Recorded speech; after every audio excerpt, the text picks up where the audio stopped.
All right. Maybe I'm confusing this. You are. No, he works for Welcome to the regular meeting, regular Sussex County Freeholder meeting held on Wednesday, October 10, 2018, 7 o'clock p.m. at the Stillwater Township Municipal Building. Have a roll call, please. Freeholder Graham. Here. Freeholder Lazaro. Here. Freeholder Patillo. Here. Freeholder Director Rose. Present. Freeholder Yardley. Here. I have a moment of silence to salute the flag, please.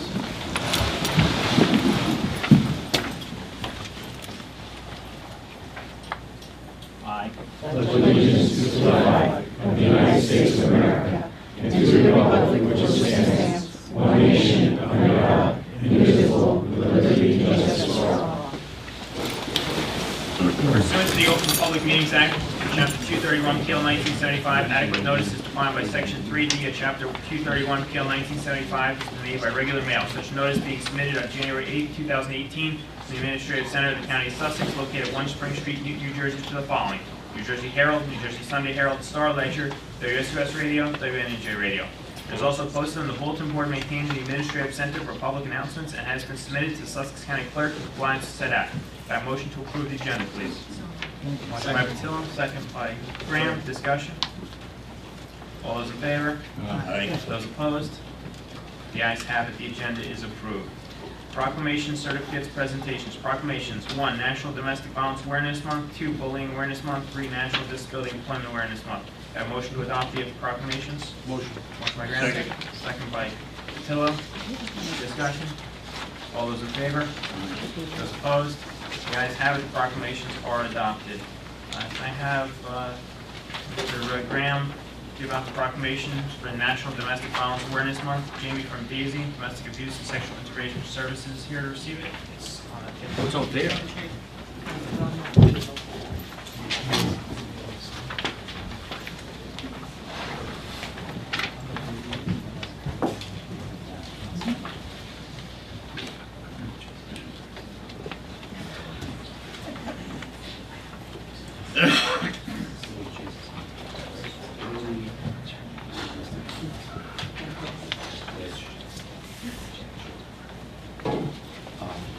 I'm always impressed with dedication, especially people who are dedicated to looking out for the welfare of those that don't have a voice.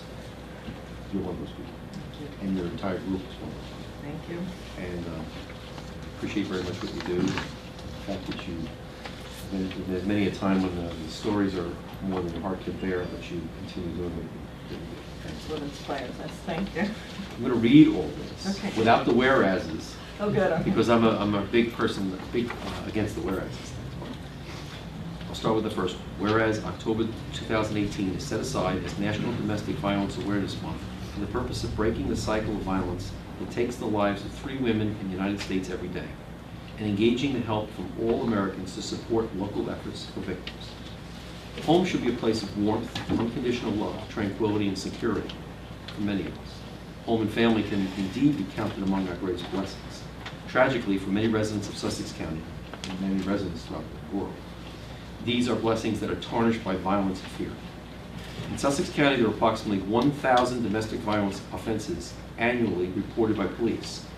Almost 1,000 victims served by the victim organizations, and over 50 families sheltered each year in emergency and safe house. Probably many more that aren't reported. Although women are most frequently the targets, young children, men, and elderly are also counted among the victims of abuse and sadly suffer physical injury and emotional scars that are often permanent. Prevention efforts have been increased and will continue to expand throughout Sussex County in an effort to eradicate this serious crime. And many organizations in Sussex County directly confront this issue on a daily basis, including law enforcement and the court system, victim and offender, service providers, health and mental health care providers, the clergy, schools, and human services organizations, and domestic abuse and sexual intervention services, DAISY. Is the private nonprofit agency that has served the needs of Sussex County for the past 32 years as the county's primary resource for victims and survivors of domestic and sexual violence. Whereas, we, the Sussex County Board of Chosen Freeholders, do hereby commend DAISY for the significant progress that they have made in offering hope and safety, and protecting victims and their families from domestic violence. Further, we acknowledge their life-saving efforts to shelter survivors, advocate for their rights, and stand with them as they work towards their future independence. Now therefore be it resolved, the Board of Chosen Freeholders hereby proclaims the month of October as Domestic Violence Awareness Month by order of the Board of Chosen Freeholders. Jonathan Rose, Director; Sylvia Patillo, Deputy Director; Carl Lazzaro, Herb Yardley, and George Graham, Freeholder. Thank you so much for your time. Thank you.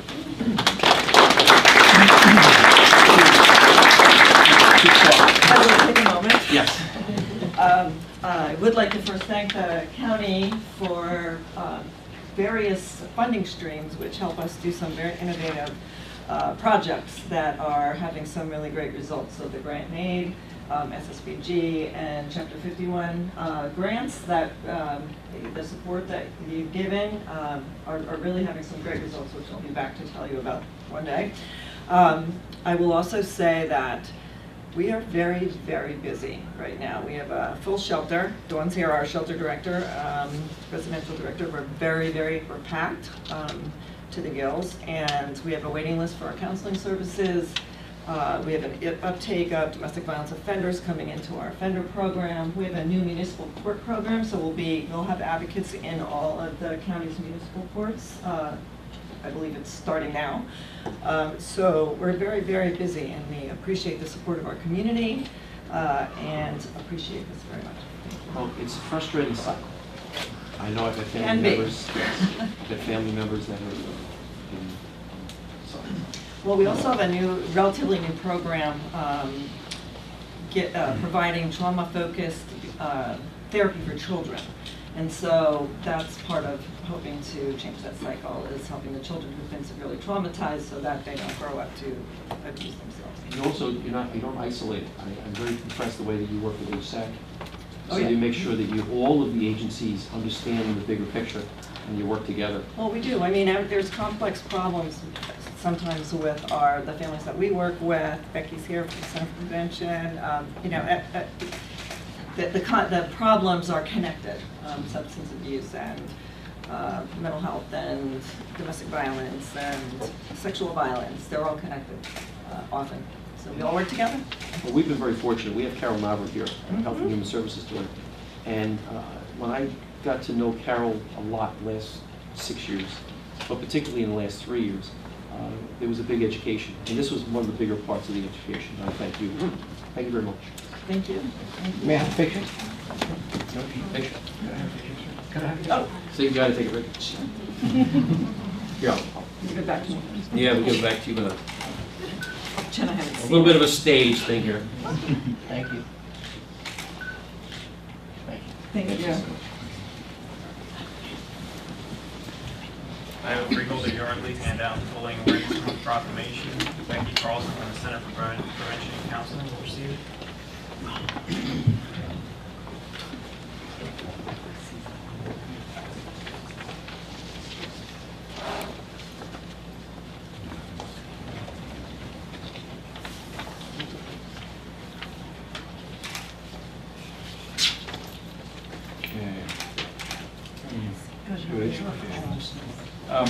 Proclamation. Whereas bullying is defined as a physical, verbal, sexual, or emotional harm or intimidation intentionally directed at a person, groups of people, and bullying occurs in neighborhoods, playgrounds, schools, and throughout technology, such as the internet and cell phones. And whereas research have concluded that bullying is the most common form of violence, affecting millions of American children and adolescents each year. And whereas out of every 4 students, 22% report being bullied during the school year. Whereas targets of bullying are more likely to acquire physical, emotional, learning problems, and students who are repeated bullying often fear such activities as riding bus, going to school, and attending community activities.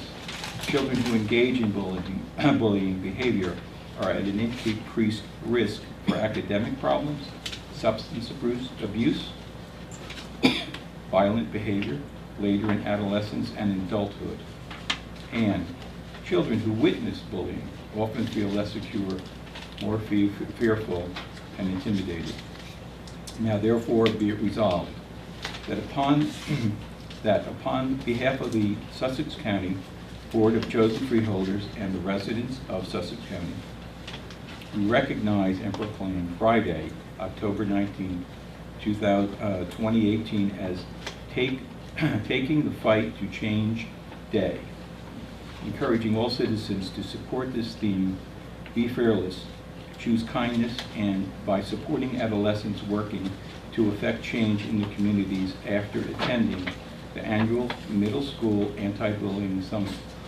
We are grateful for the work done by the Center for Prevention and Counseling, Coalition for Health and Safe Communities over the past 17 years in organizing and hosting the annual summit for all Sussex County middle schools by inviting over 1,000 youth each year to this proactive and empowering initiative that engages youth to help create a nonviolent school environment for all students by the order of the Freeholders.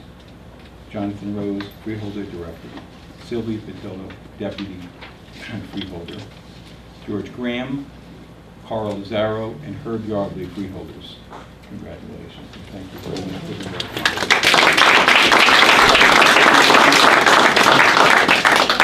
I thank you for this proclamation, and we are very appreciative. We've been doing this summit for over 18 years now. We started with high school students, and after the first summit, principals said to us, you know, we're glad that you did this for high schools, but we really need to go down and address it in middle school.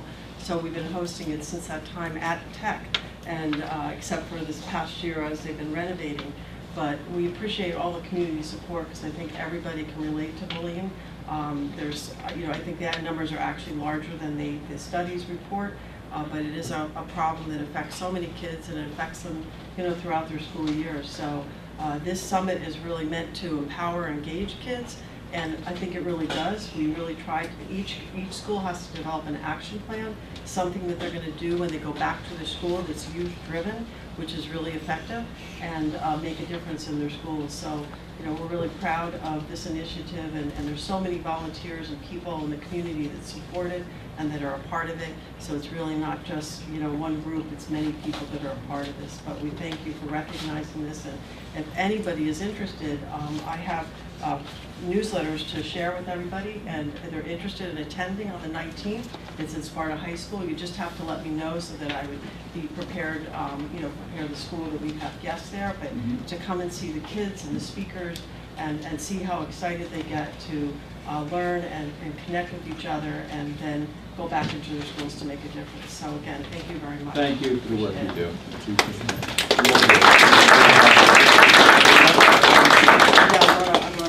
Okay, so if we would take some for the Freeholders and we'll continue. Thank you very much. Picture time.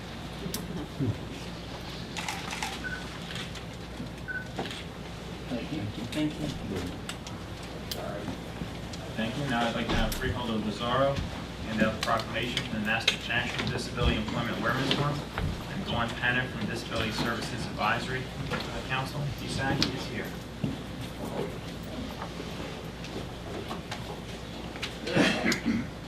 Hi. Hi. Disability Services Advisory Council.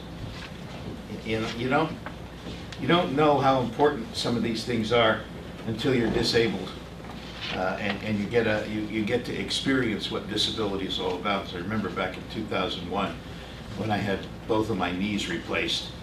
And I came home from the hospital, and I had it done in New York, and I came back here, and I sat in my living room, and I couldn't do anything.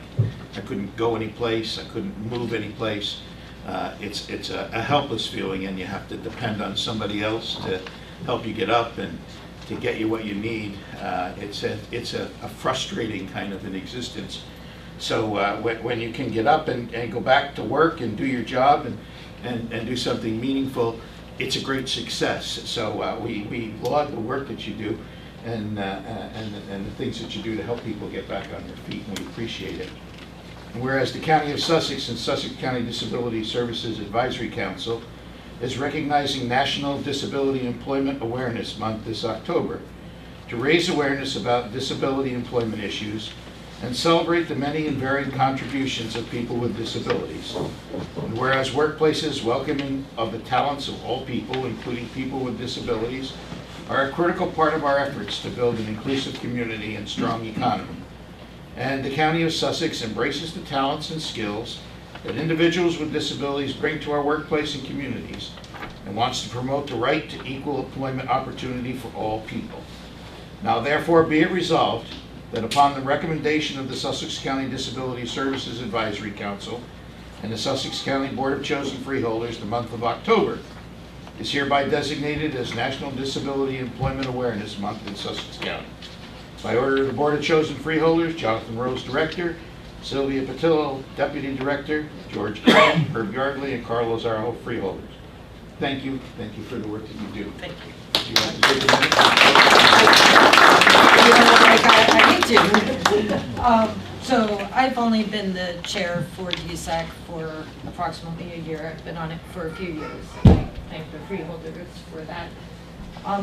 One of the biggest things we do is try to stop the stigma around disabilities and the programs that are out there, and so that there be a day that we don't need the ADA to force people to allow employment for somebody who has a disability, whether seen or unseen. So the work that is being done by this group, a lot of community members, I got involved because as Jamie said, I work as a residential director for DZ, and people with disabilities are, survivors of domestic violence as well. So they have that added layer. So that's why I became involved to begin with. And the struggles, the added struggles they have because of perception is why I got involved. So they're doing some great programs.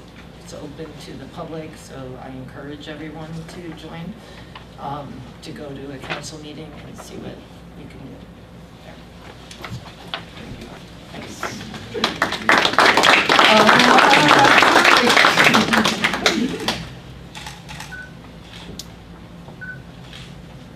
Thank you. Now we have a presentation by Gus Muzla, Superintendent and Principal, Sussex County Technical School, reads the Sussex County Community College and Sussex County Technical School, and partner on CTE education. Thank you, Freeholder Director Rose. First, I'd like to publicly thank my staff that's here this evening, especially Amy Lee, who couldn't make it, for working very hard to put together a 50th anniversary celebration this past weekend in Sussex Tech. I know there was many events in the county, and a lot of our local area support wasn't there, but we had a lot of representatives come out from our staff who flew in from different states. We had students come back. So it was a great celebration, and it reinforced in me the wonderful school that Sussex Tech has been for the last 50 years. Not only is it's a community of caring for students and faculty, but it's a remarkable place for career and technical education. We have experts on staff, many of them here tonight, in support of what we have here as a presentation on how to partner with Sussex County Community College on expanding and improving upon the programs that we offer students in Sussex County. Many of our students don't get into Sussex Tech, so I know it's a vital role that the college will plan to play in helping students who couldn't come to our school or maybe change their minds about going on to a four-year college or maybe don't have any plans at all. So getting 18-year-olds and beyond an opportunity to get a career in technical education and come back into the workforce in Sussex County is a goal of ours at Sussex Tech, and I know at the college. So the presentation tonight is based on what we heard at the meeting on September 4th. Dr. Connolly and Maureen Parker presented the programs that the college would like to start at McGuire.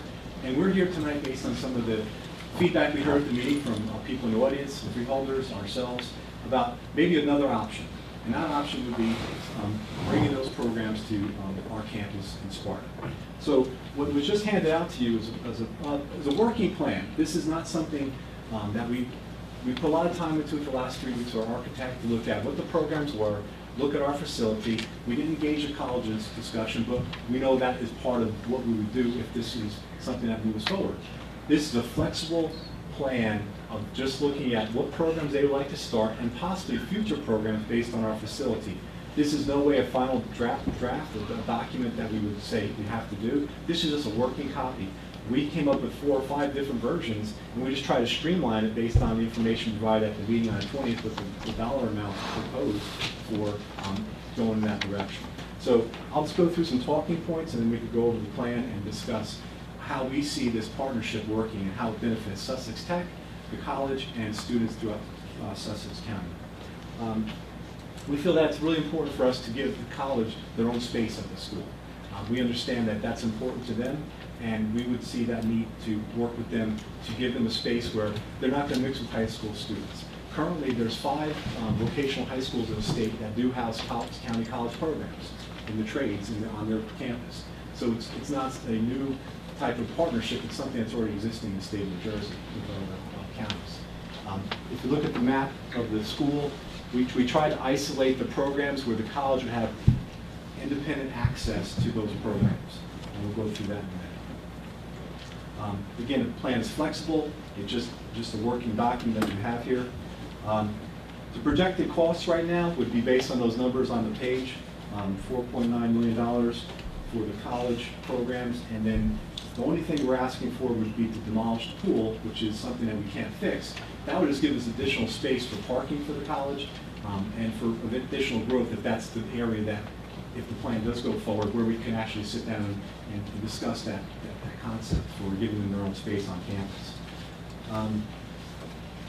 Also, by removing the pool, I know there's been talk about renovations there.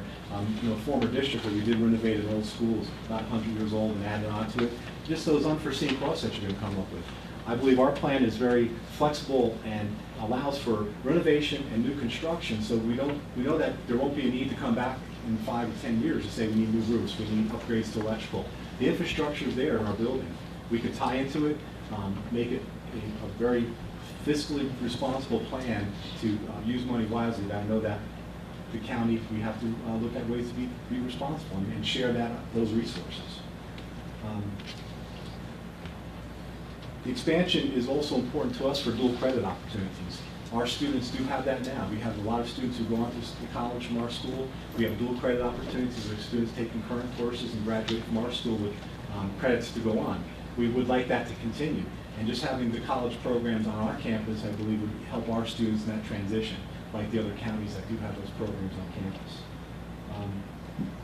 We'd like to work with the college on sharing our facility in the fall this year, if this plan was to go forward, to bring them on board sooner so that they could start implementing these programs on our campus by sharing the facility. And also, going forward, this opportunity is open to more growth. There's not just 5 programs that have been identified. We could definitely see it expanding beyond what we have here on paper. This really benefits the county, not just one town, and I think that's important for our purposes. We really have pushed for the shared services, and we want to continue that model. These programs will coexist during the day. If we build something at our school, we understand that the college doesn't want to have night school. And we want to give them that flexibility to get as many students on campus as possible. So we worked very hard with them to ensure that our building was open to them throughout the school day, at night, so they could run programs and not turn away potential students who had hardships with work conflicts, childcare. So it's a campus that's isolated on our property here in Sparta, but again, not as far from Newton as anticipated. It's only 8 miles. It gives everybody a chance to come to a very good school, work with us. We have experts in the building who can continue that partnership, share their expertise on our programs, and see how we can marry them going forward. Some of the ideas on paper that we looked at, we understand that culinary, auto, diesel, the machine tool program, and welding were what the college talked about. So if you look at the left of the map, this summer we're spending $610,000 to rehab our weld shop. We're going to add 25 booths and update the ventilation system in the shop. We currently have a very full program. We take in about 12 to 10 students per year per grade level, and right now we have 60 adult welders at night. So it's a very strong program. This facility will be state-of-the-art at the end of next summer. So we propose that if the college comes over, they could either eventually add on space to give them their own spot on that footprint and share equipment that's already installed in that area. Let our program coexist, let the our adult school coexist, and bring in additional welders from the college. It has outside entrance, we could have parking, so there's no, the flow of traffic with students would be very limited just for welding. If you look to the right of the map, we have our agriculture building that's off to our backside of our campus. That currently houses our greenhouse, an ag program, an auto shop, building trades. That building can become a very good location for the college programs because it's already a detached location. The proposal here would be to add a culinary wing to that building. We would vacate the building trades to give up office space for a college. Our greenhouses are there for ag, so you can talk about farm to table, and then add on another 2-bay garage for an auto program that would double in size and give that to the college for their own program. Going straight across, you see our diesel shop there. We were willing to work with the college to share the diesel shop, eliminating the need to build another facility. There's a classroom there that we could renovate, that's in purple, to give them an outside entrance, let the students have their classroom, and then they would work in the shop alongside our students. 2 classrooms would be added for our auto program to bring one group over, and also add a classroom to our existing engineering program, because we'd like to, one of our goals this year is to bring into a mechatronics advanced manufacturing program next year at the school. So we're going to meet that need of the machine toolists. We know we have a good engineering program, but there's students in the building or in the county that may just want to go right into the workforce, and there's a need in the area for CNC machine operators, and that is one of our goals to start that program next year. And then we just put in a 4,000 square foot advanced manufacturing mechatronics building that the college would have where the existing pool is, to just give them their own space. And I know that's a very important program, large space that really could grow, and with the partnerships in the county that we could maybe bring in the industry to help us with this goal of bringing another option to the freeholders tonight. I know my staff's on board. We're willing to work with the college. We're willing to share space. We're willing to add additional space and share equipment to cut down on the costs, because it's very expensive to run these programs. And we have the infrastructure on our campus, and I think it would be a good partnership. Any questions? Okay, Gus. First, the yellow and purple, what's the meaning to those on this? Okay, so the yellow is in existing space. Those are all buildings that we're using right now. The purple would be the new additions that we're proposing as an opportunity to add space for the college. So yellow would be things that need to be renovated? No, not necessarily. It's just stuff you're looking at. That's right. The yellow is all existing. We would not need new renovations. You could just say possible sharing. Yes. Thank you, first of all, for coming out here. Thank you for taking the time, all of you from the tech school. One of the comments that was repeated in all the presentations by the college was that college students do not want to find themselves in a high school environment. What is the differential here? You said that they have their own ability to ingress and egress. So does that provide a more college setting? And if I could just tag on to that question, two college trustees have said that they don't want to mix students because of the possibility of a student getting raped or sexual assault by an older person. Okay. Can you just talk to that? Sure. So what we're proposing is to try to build the college locations in parts of the campus where they would have parking nearby and would not have to enter our main building to walk the halls to get to that room. So each of those areas we'd work to get an outside access point where parking was designated for college students only, and they would have access to walk right into the building.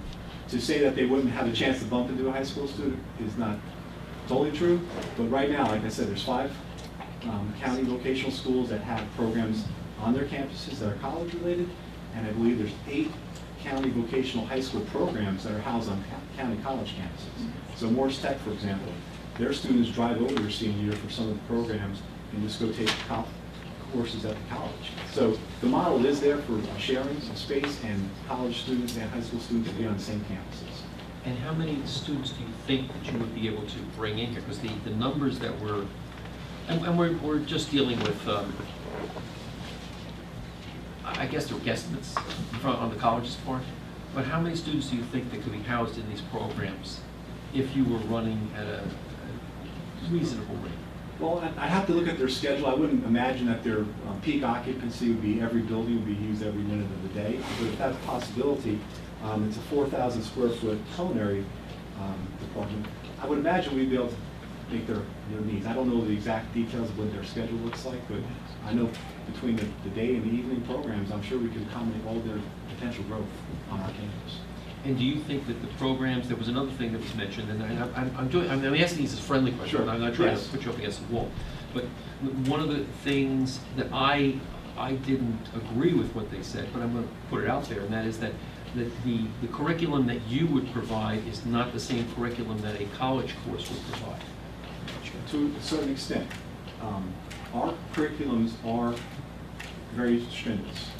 Many of our students will come out with industry credentials or college credits. We understand that the piece for the colleges to get the ASS degree or AS would be to get the academic components for the college, and that would just be a discussion that Stacy Crossan's here this evening, our curriculum director for CTE, and our teachers, to look at our curriculum and how it matches up.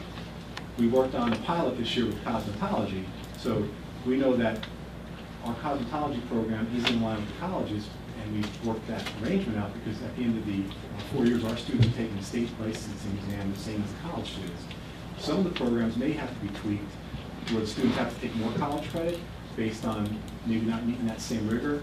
I know our auto program, Brian, you want to speak higher on that, but some of our programs have a greater ability to marry quicker based on the rigor, and some of them may have to be realigned to the college, but that's something that would be a discussion we have to have with the college. So you basically would have the high school curriculum for the high school students, but there would be a college curriculum that is different for the college students, is that correct? Well, it would be a simultaneous concurrent program. So we have English right now where our students who are in high school can take the college level English on our campus. Our teacher teaches it because they're certified to do that. The cosmetology program, as mentioned, our teachers are teaching the same information, and so the college is granting them the cosmetology credits through the program. So it's called concurrent, so we can do that together, and some of the credits can be granted prior to graduation. And I believe, is Debbie here? Yeah. We have a student graduating next year for the first time. This year, we have a student will be graduating from Sussex Community College in May, graduating from high school in June. And I know that you're asking if I could maybe, if I interpreted your question a little bit differently, that you're asking, so students who don't come to our school, if they're coming from Vernon or High Point, what will they get there? Or are you asking for our students? You come up Sure. here. Sorry, Debbie. That's okay. And so in the corner, and so we can hear your name, and they can. Debbie, From Debbie Kaiser, yeah, vice principal. That's Sussex, correct? No, basically, I'm trying to deal with differentiating of a college curriculum versus the high school curriculum. Because what I'm understanding of this is that you have the high school curriculum for your students, so whether it be culinary or they be auto, whatever it might be, that's the curriculum for that. If you have a college student and they're coming in at strictly a college level, they're being taught in the same facility, but they're being taught a different or more Right, so that advanced would be, curriculum. we would not be in charge of. They would college be in charge of that. College, but we That's would right. hope, right, but we would hopefully, Okay, work with that's them what I was as trying to far get as to. our students transitioning, but there might be students obviously coming from Vernon or High Point that are then in their programs, and the curriculum or their structure of their courses would be up to them. We will probably be hopefully familiar with them, as we hopefully have a good relationship, that our kids will be able to transition right to the community college. And we hope that, we know that they struggle sometimes with the retaining students and graduation rates, and we're hoping that the marriage will also help that for them. So our students, it's going to be easy and enticing for them. Yes, so it entice our students. We're going to get the credit for auto to go into their program. All you have to go over there, and you're taking concurrent English, math, and history at our school already. You can go to community college in 1 year and finish and get your AS degree or AAS degree. So that is enticing, I think, for students, for our parents, because it comes down to saving them money. And again, helping the college with increasing graduation rates and helping with retention rates. And I'm also understanding that the technical school would be in charge of maintenance and security and those aspects. Currently, yes. We had shared space with the college prior, and we did maintain those items. If something of this structure goes through, then I think that would be something we sit down with the college and discuss. More students on campus, more of an infrastructure, and that would just be a discussion we have to have. Thank you very much. And then Gus, this is within, the price you're looking at here is within spitting distance of the price that we've been told for the McGuire property purchase plus renovation. So in addition to the college getting some space, would this also satisfy some of your future needs for expansion? Because I know your facilities are tight. Well, it gives that opportunity, absolutely. We didn't really look in depth at those opportunities. We had 3 weeks to kind of put together a plan so we can come tonight, but we definitely would like to work with my staff to look at how can we also benefit Sussex Tech from this opportunity to use resources wisely and to make renovations to our school for expansion and or upgrades to existing facilities. We talked today, Lorraine Parker came for a nice tour and we took her around and we showed her our engineering program. And that facility has a great infrastructure, but it has so much room to grow. Chris Land, our teacher who helped us with the tour, he was talking about our HVAC program. It's a great starting point, but we need to infuse some more technology into that. So we have the working framework and great staff to take the students to the next level, which they are with little or no new changes to their programs with equipment. So anything that we could do to share and bring something else on campus to infuse new technology, new building opportunities for our teachers, I just know I'd have to hold them back because they're just ready to go with this. First of all, thank you for coming tonight and doing this presentation. I appreciate the drawing. I would say first that I'm still waiting for information from the college. Did any of that come in yet? Have you gotten anything?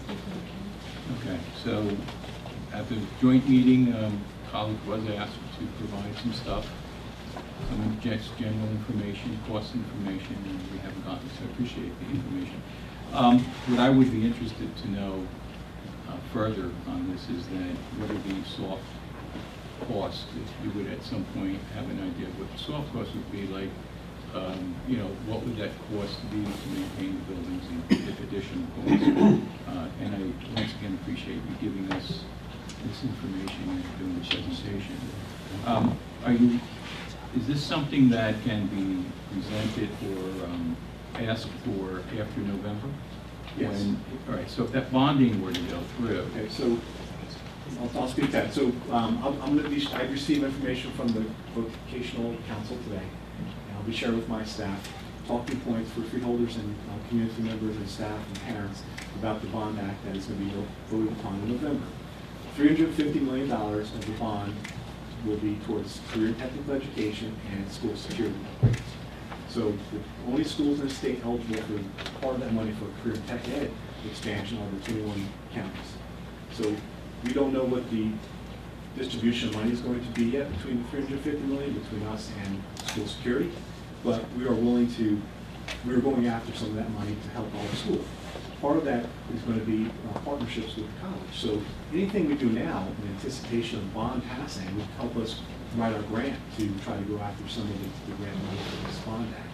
Our goal would be to focus on changing our current allied health program to a nursing program and home health care, changing our current electronics program to the mechatronics, robotics, and manufacturing program, bringing in masonry and plumbing into our building trades program, and really trying to satisfy, and also sports medicine, trying to satisfy the growing demands of those fields in the year.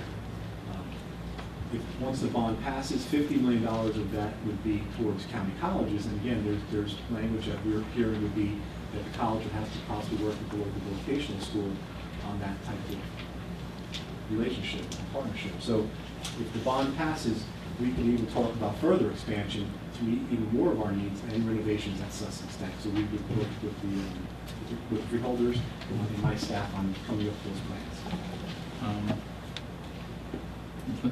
Once again, just thank you for the presentation. Have you talked to the college? I have not.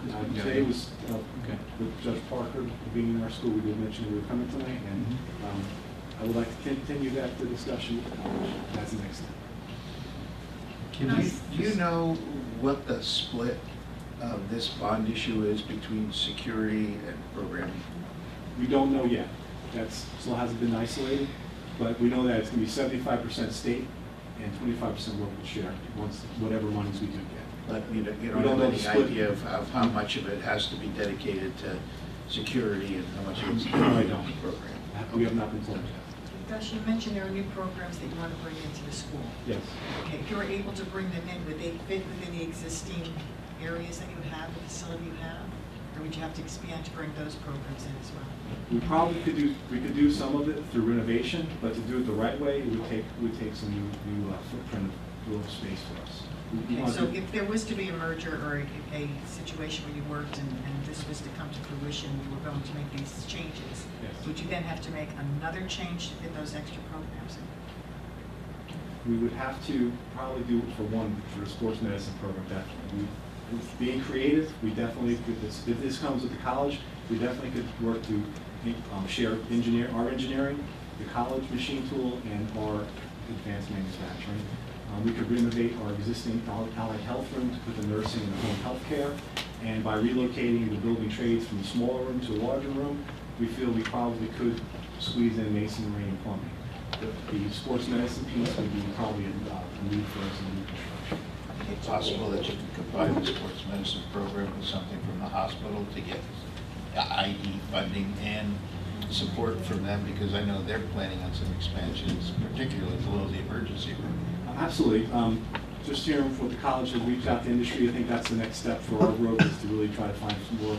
We have great partnerships with the local industry, but for funds, we definitely start to have those conversations. So you get this feel that this is a synergistic type of situation, not just allotting space on your campus? I mean, your programs would grow and be larger than the sum parts? Absolutely. It's not about just giving the college space. It's about working together to help students get the best opportunities for their growth and to give back to the county. Thank you so much. I think you've done a great job putting this together and presenting it. Just one other question I guess. Yes. The culinary station, the 4,000 square feet, is that going to replace or add to the space off the cafeteria? That will be dedicated for the college.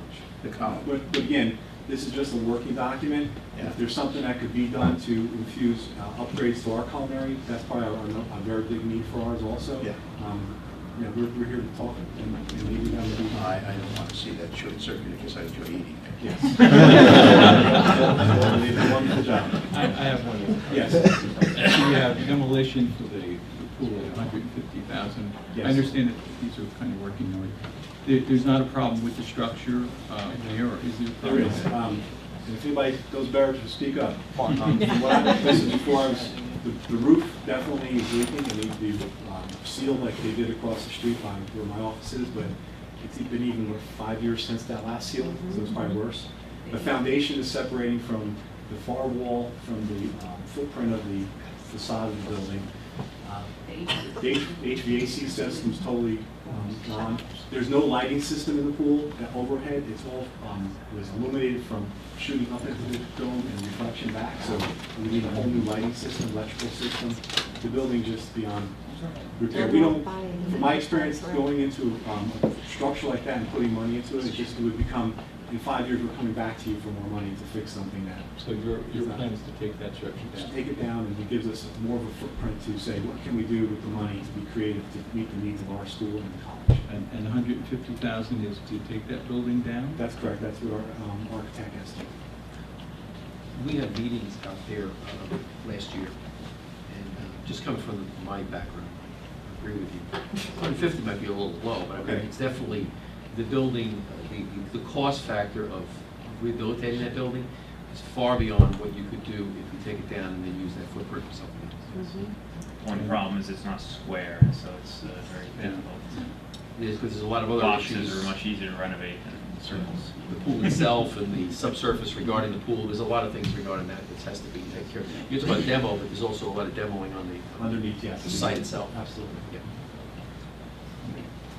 All right, thank you for allowing me the time to come tonight. Appreciate it. Just before you go, over the weekend, I think it was over the weekend, there was a letter to the editor in the New Jersey Herald calling for a combined group to meet and talk over something similar to what you've produced here.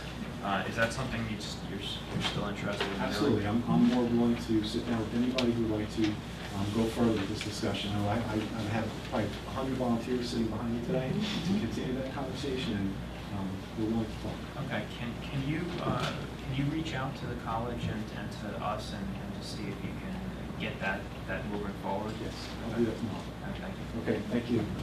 Thank you, guys. Thank you.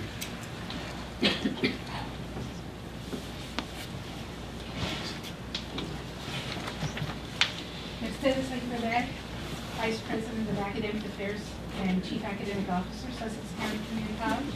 And I wanted to let us know that we're very willing and we want to reinforce our commitment to working with you, just like we did in cosmetology, and that our work together complements because it meets the needs of our students.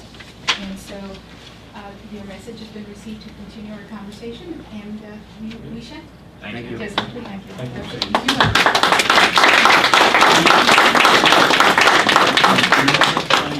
No, okay, nope.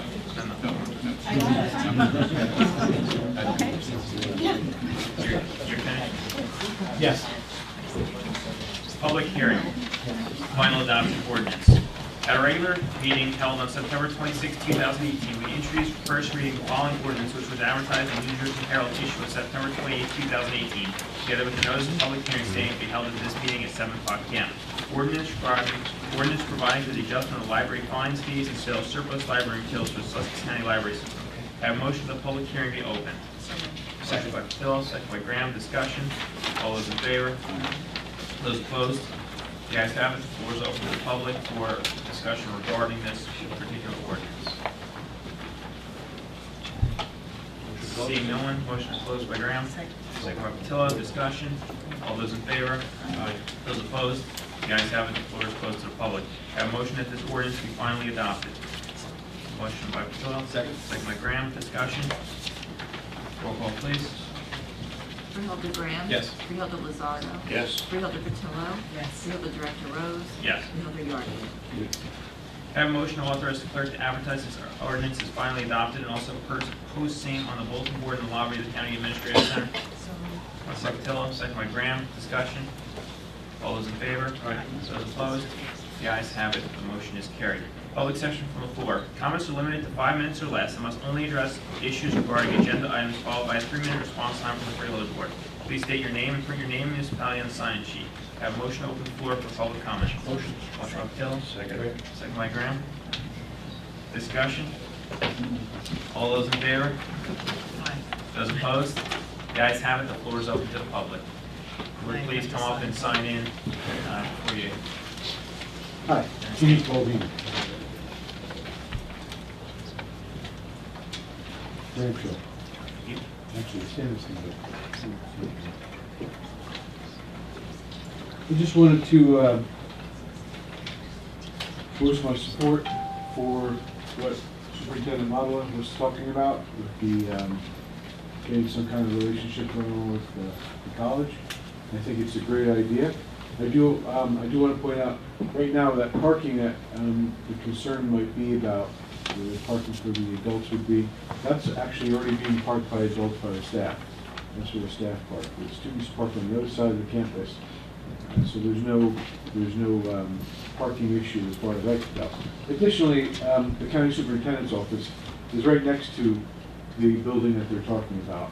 And I feel that if the county superintendent can be there, then we can certainly have other adults coming back to there. There's also a lot of property in the back there. I've been back there, it's a lot of property to expand, so this isn't just one building that the college could be putting in there. Eventually, as the programs grow, as the marriage between the two colleges grow, or two different institutions, you could have a larger footprint for the college on that piece of property that can enhance both institutions. And I feel that right now, our county needs something. This is a good shot in the arm to draw businesses in. If we have, with the robotics mechanics, what was it? Mechatronics. Mechatronics lab, and the other things that were discussed. This is a great win for the college and for the high schools, and for the county, because this will draw businesses as having any type of institution that has a large group of employee pool. This will create an employee pool for people who want to come into our county to bring high-end, high-tech programs. So I think this is a win-win. Both schools have the same goal. Their goal is simple: to educate those who need it.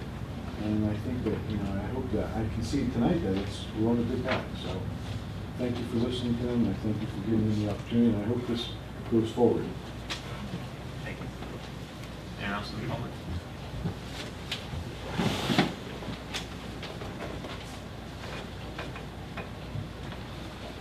I'm Brian Ward. I'm a teacher at Sussex Tech. I had the privilege of sitting with Gus and Andrew and the architects about this program. One of the things about this is one of probably 12. This is kind of what we narrowed it down to. And what we found out was the more people that we brought on, the more ideas that we came up with. So we were able to manipulate our programs to where they're located. So to answer your question before, it does help us meet our, based on that. So don't get caught up on this one program. I think the discussion part is what's really important as far as that. I do have a question for the freeholders, and that would be, if the McGuire building went through and they came back for additional money, how would that impact the tech school as far as getting capital money in the future? Because my fear is I have a decaying pool on my property. Without capital, now I got decaying buildings. So how would that impact, if they needed $2 more million, how would that impact capital for us? It's for future board. Well, let me jump into the fire.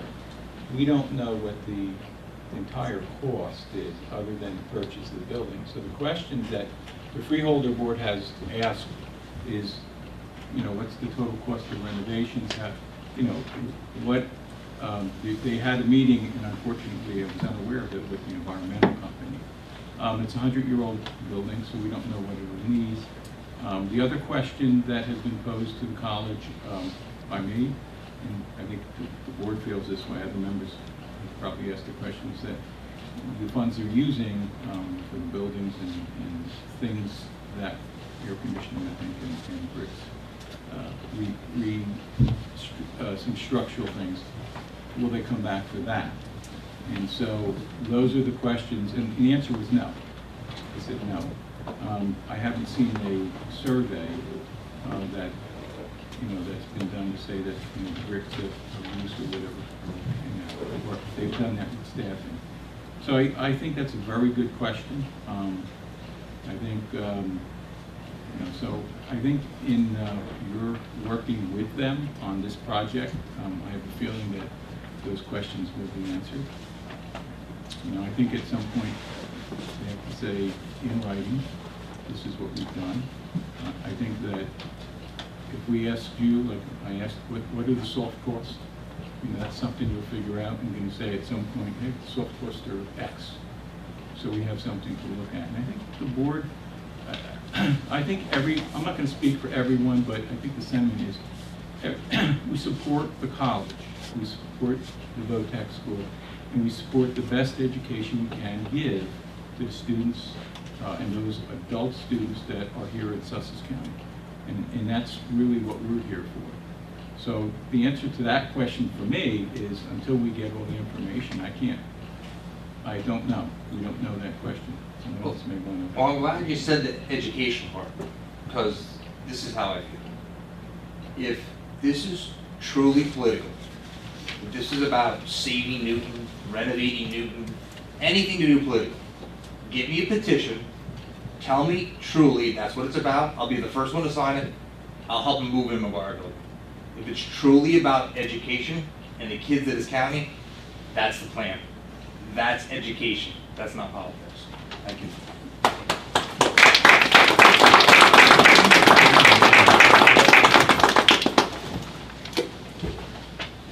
public? You know, if I could just add, the thing about McGuire is it's a rateable that the town has. There's so much in the town that isn't being, it's used up as non-tax rateable. And putting another non-tax property in the center of Newton is not going to help it. I know they think it's going to be a draw. It's just not going to happen. It's just not going to be that much traffic as you could get from something else, such as a small maybe department store, something that could compete. It's got to be something that can compete with Hampton. If they want to draw people into it, they want to make Newton a magnet. And the college being in that McGuire space is not going to do it. No matter how much they may want it to, there's just not that much traffic. And so I think that taking away from the town of Newton, the rateable, as well as not being able to help revitalize the center of town, it's going to create something bad for Newton. It's not going to help it. And as a guy who grew up in Newton and was raised in Newton, I remember when Newton would have a lot more stores that were occupied. And it doesn't now for various reasons, but this isn't going to save it. Thank you, sir. Anyone else from the public?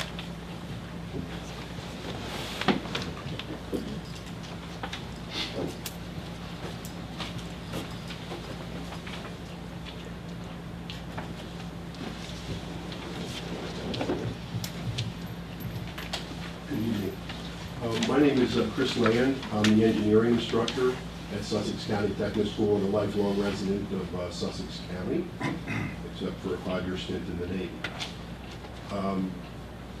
So I've been at Sussex Tech for 22 years. 22 years. I certainly have grown to love the school and be a huge supporter of it. I don't know, I think I have a pretty good feel of the limited fund. We're a rural county, and I've said to many people, what do we get for our taxes? I live in Freedom, so I get my old furniture picked up once a year now. I get great, what I think to be great road plowing, best anywhere.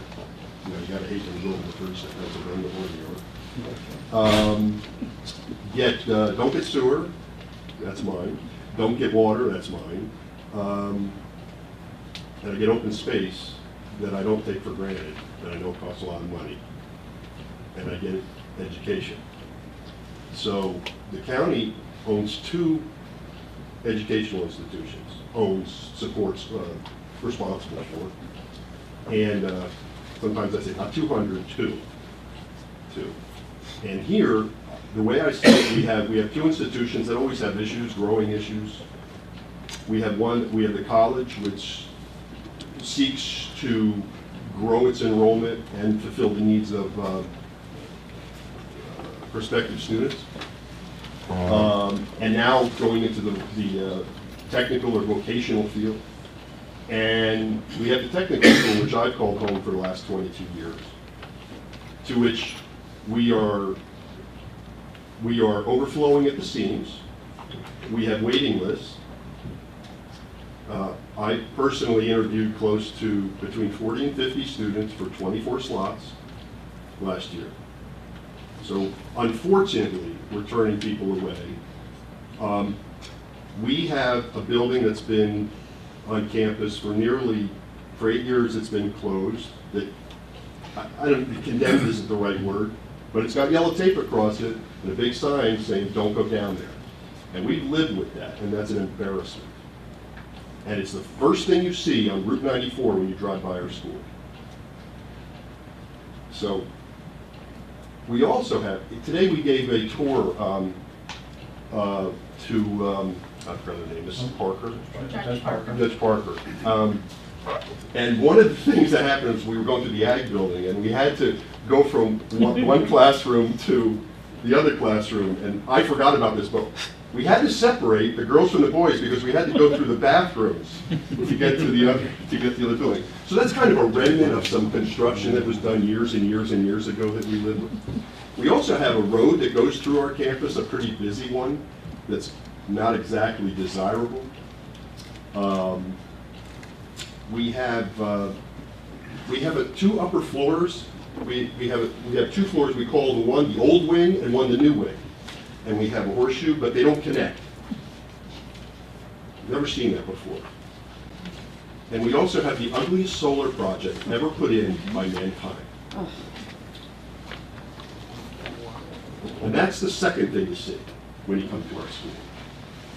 I don't know who ran out of money, but we ran out of money and we got what was left. Okay, no grading, no flat. That's not the main thing I wanted to say, but that's our school that I love. Now, the two schools, I talked about Sussex County Community College has their issue. They want to grow their programs by starting these new programs. Great. We have a problem, we're overflowing. We've outgrown our building. How in the world can Sussex County, a rural small community with limited funds, not look for a solution that solves both? Preaching to the choir. So I look to the freeholders as we look out for ourselves. That's our job, and I don't fault the college, and they got this ball rolling and all that. But somebody's got to tell us to work together, and we're ready. We came today. We're ready, and we had a tour, and the other party's kind of not here. I would think you'd want to know what we were presenting. There are representatives here. Okay, then I apologize. That was anything. So that's what I think we need to. That's what we need to see. How can there be another solution where we put in programs that hope have the effect, and we've been told that if this goes through that way, because I don't want this to look like it's us against the college. My colleagues and I have had this conversation a number of times. We don't want to fight the college, and I hope it doesn't come across that way. That's not what we're trying. That's not what we're doing. But when we get the feeling, and we're told that if this goes through, there is going to be little to no capital funding for your school. So you have to wrap up. Yep. There's going to be little to no capital funding for your school. That's why we're here. Or else we let it go both ways, and we try to take care of ourselves. Thank you. Anyone else in the public?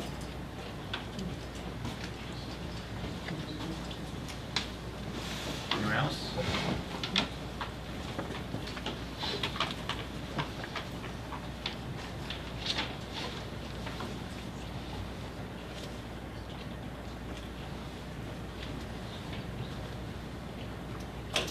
Debbie Piper, Springfield, Sussex Tech. Just quickly, I want to just, as a resident of Newton and employee of Sussex Tech, I just want to make sure, and a former employee actually of Sussex County Community College, that we don't rush into a decision. If McGuire ends up being the best option fiscally for the county and for educational reasonings, then let's do our due diligence to make sure that that's the best choice, think it through, and not rush into anything. Again, we kind of live with the solar panels, which were past county representatives were involved in that, and we just don't want to see that happen again. Again, if we're not the best choice, it's not us versus them, and we know that you're going to support future capital improvements for us, then we support the college. We want to see them be successful, but we want to just make sure that it's not a rushed decision, something that's fiscally responsible for the county. Thank you.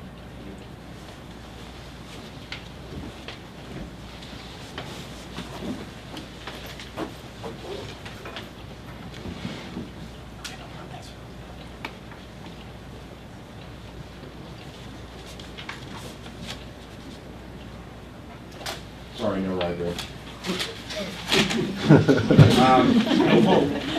Listen, you don't give us. I can be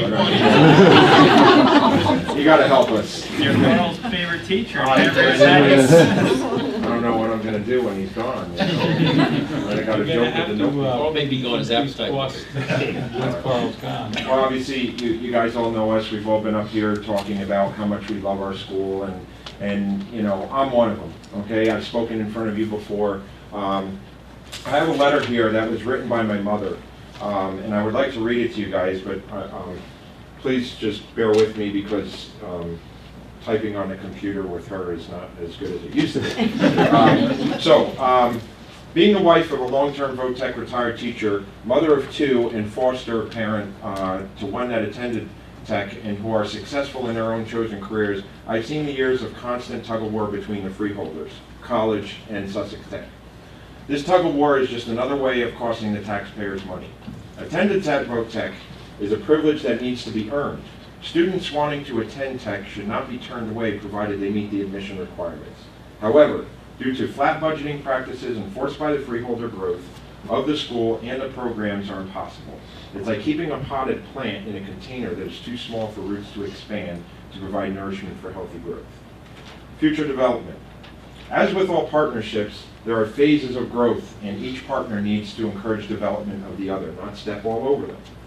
So if your focus is true growth and development of Sussex Tech School, the college, the towns, and the most important, the youth of Sussex County, why is there not focus on increasing development and funding for the high school programs for seamless transition to the community college, along with credit transfer scholarships to encourage the youth of Sussex County to pursue their educational opportunities within their own county and goals?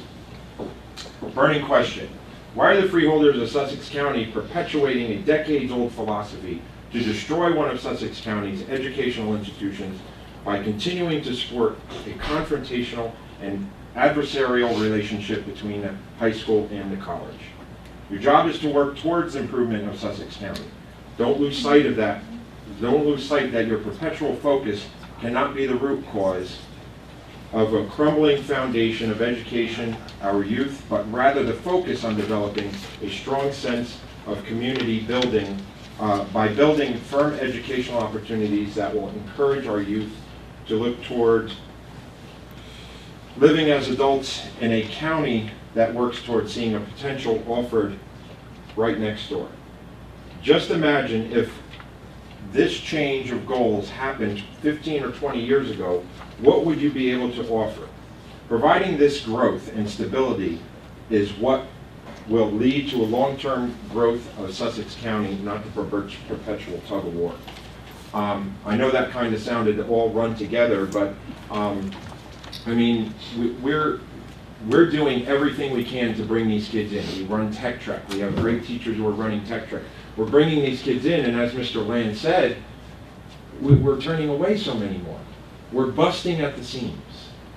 We need to, we had our 50th anniversary this weekend of the school. I'm sure a lot of you have heard about it. I had Frank Avinas come into my shop with graduates from 1983 going, oh, there's the machine we work with. Oh, there's the oven that we baked with, that we baked your rye bread in, okay? So all that same equipment is still there. It's the same floor, the same walls. We can handle the college. We've done it, okay? We brought in those students and we worked with them. I was one of the adjunct professionals that taught these kids. So was Neil Trimper. So we've done it before. We're willing to work with the college, but we need help fixing our school and updating the equipment and everything that we have there. We're all working together. Like we said, the college, you know, we want the same goals, okay? You had asked the question, somebody, Mr. Graham, you had asked a question about what is the difference between our, the high school curriculum and the college curriculum. Quite honestly, in culinary arts, high gluten flour is the same to a sophomore it is to a high school kid, okay? The 5 mother sauces are the same to a high school kid as they are to a college kid. So basically, we're teaching them the same thing. The only difference is when our kids graduate our program in high school, they can go right into the college program and actually be an assistant to us because it's already been taught to them. So not to take away from the college, but to add to it, okay? Now these kids could go on to the business end of it. Thank you. Thank you. Anyone else in the public?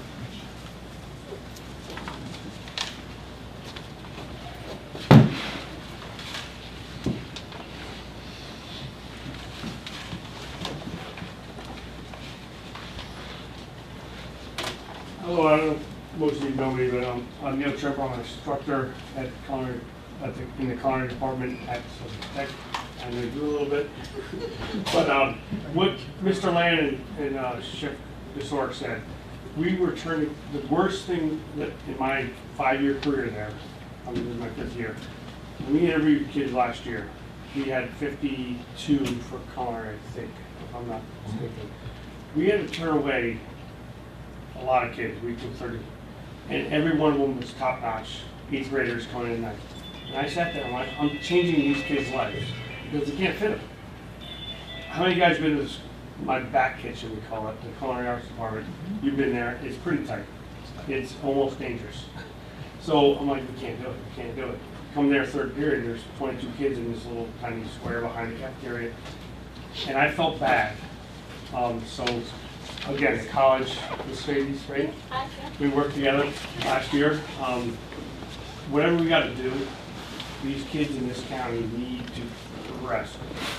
They're not gonna go to the colleges they want to. So we have that for them. You know, we can get them in there, but we turn the kids away because we're small. Big shop, outdated. He just said it, outdated. I'm speaking for culinary. Sorry if I'm not forgetting anybody. Other shops, auto tech, HVAC. They have stuff from 10, 20, 30 years ago. So we need to update the shops, make them bigger, make them more progressive. We can get more kids in, which will in turn with the college, get you guys, the kids, to work together like that. So whatever we gotta do, like I said, I'm kind of new there, 5 years, but I've stepped back. I grew up here, I went to Kittatinny High School, been around. I know what tech was back in the 80s and the 70s. Now it's a totally different ballgame. You walk around town, I do anyway, and they're like, it's like really hard to get in there. I'm like, yeah, because we can't fit them. So I think we need to step it up and bring them more in. Because like, these kids are not gonna get any benefit from it. We're turning kids away from what? The old shops, the size. So if we can do something to get them in, like I said, I felt bad for telling these kids I changed their lives by saying no. And they were all good this year, so that's all I got to say. Thanks, Thank you. Anyone else in the public? I'd like to say something real quick. My name is Dawn Van Alken, and we just celebrated our 50th anniversary. Oh, I'm sorry.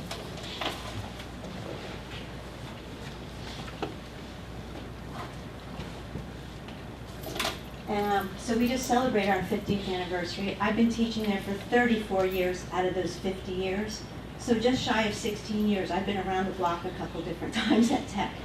And I was one of those initial teachers that worked with the college because the college had no place to go. And the college was teaching classes in closets, classrooms on the auditorium side for years before they got their campus. And at that point, we were willing to work with them. That hasn't changed. We are willing to work with them again. We see the benefits of education and educating our youth, but not only just our youth, also our adult community that we have as well. I'm the apprenticeship coordinator also for Sussex County, and I'm housed at Sussex Tech. And I have a demand for related training instruction for my students that are apprentices. They're electricians, they're painters, they're scaffold builders, all kinds of different things. And I can't get them related training here in the county. So they have to travel to Morris County, they have to find it online, all kinds of different things. If we were able to have this and work together with the college and implement these programs and build them to be what they should be, we would also be able to help that adult population get better paying jobs and as their journeymen get their related training as well. So I want you to consider, we've always worked with the college. I think we can continue to do that and put both in the best interest of what we have in Sussex County. And this should be the way to go. We have it already. Why can't we continue it and make it better? Thank you. Thank you. Anyone else in the public?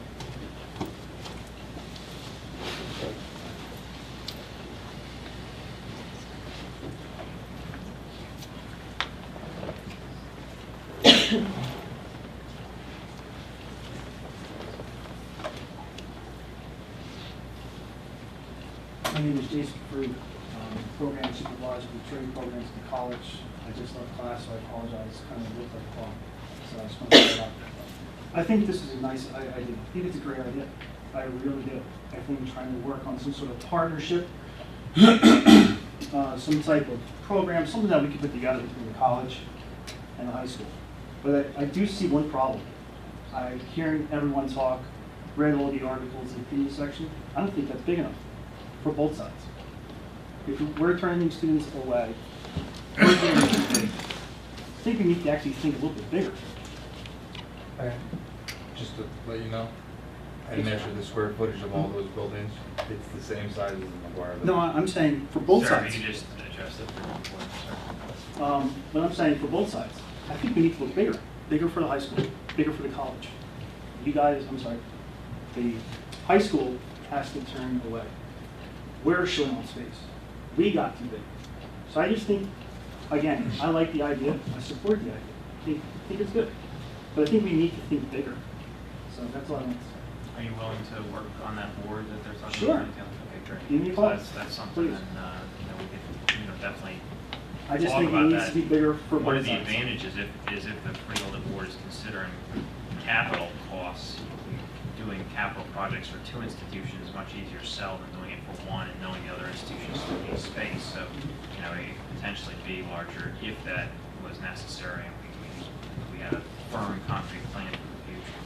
Mhm. Thank you. Anyone else from the public? Seeing no one from the public.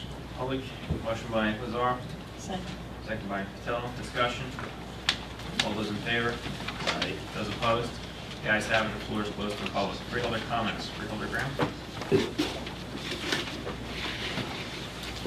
It's hard to not respond to some of the things that have just been said. We did have a very long meeting at the technical school a few weeks ago. It went over 4 hours. And we listened to everything that we could possibly hear, and we heard a lot from the technical school. Our mission is better education and also growing with the educational requirements and the educational aspirations of the 21st century. I mean, that's what you have done. You brought the school from the 20th century into the 21st century. Sometimes it takes a few years after you get into a new century, I guess, to get these things going. And you've achieved that. And that's what the college is trying to do also. They're trying to achieve also this new thought process that it's not just about, well, I mean, my kids are in their 30s and 40s now, but everything was computers. That has changed. I read a book, I've mentioned this on more than one occasion, that was written back in the 80s called Megatrends. And it said basically when you're aiming at something, it's going to tail off a little bit. You think it's going to go in some place, but it just moves a little bit different. Back in the 1950s, every single child was going to be born in a hospital. Now the mothers are trying to have natural births. Things change. Things change. Ideas change. And requirements for the job market change. The technical school is too small. There's no question about that. But the problem is the raw economics about it. It is raw economics.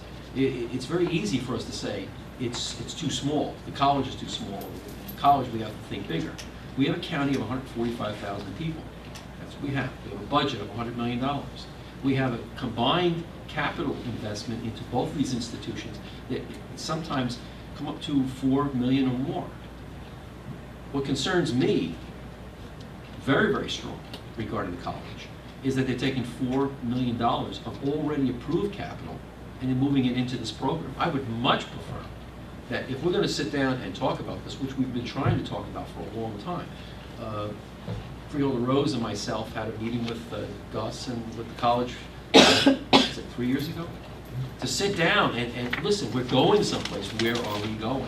How are we going to do this? I would much rather have a combined plan, capital plan, and then present that to the public. Say, listen, we have to do this because we're losing population. Why are we losing population? Because we've had a declining birth rate. That's why a lot of the schools don't have the students that they once had. And then they leave.